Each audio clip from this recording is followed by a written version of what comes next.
Assalomu alaykum. Bugungi video rolikimizda domashi gamburg tayyorlashni ko'rib chiqamiz. Gamburg namaqasi bizlarga 130 ming so'mga tushdi. 5 odam bemalol do'ysa bo'ladi. Ishimizni mol go'shtidan lahm joyini olib, yupqa qilib o'shdan boshlaymiz. Iloji boricha go'shtni yumshoqroq joyini olsak zo'r chiqadi. Go'shtlarimiz to'liq osilib bo'lgandan keyin go'shtimizga ishlatiladigan marinovkani o'tib olamiz. Marinovkani retseptini to'liq opisiyanida yozib qoldiraman. Opisiyandan olishingiz mumkin.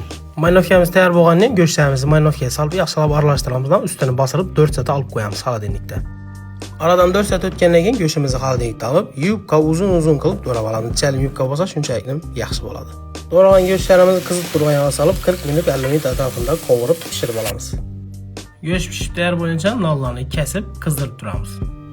Nonni qizdirish uchun biz tavandan foydalandik. Tavan bo'lsa pechkada qizdirib olsangizlar ham bo'ladi. Ikki tarafini yaxshilab qizdirib olish kerak bo'ladi. Mana endi eng mazali joyi keldi. Nonlarni ichini ochib, ichine moz etib qo'yilgan go'shtlarni so'li bilan aralashtirib solish kerak bo'ladi.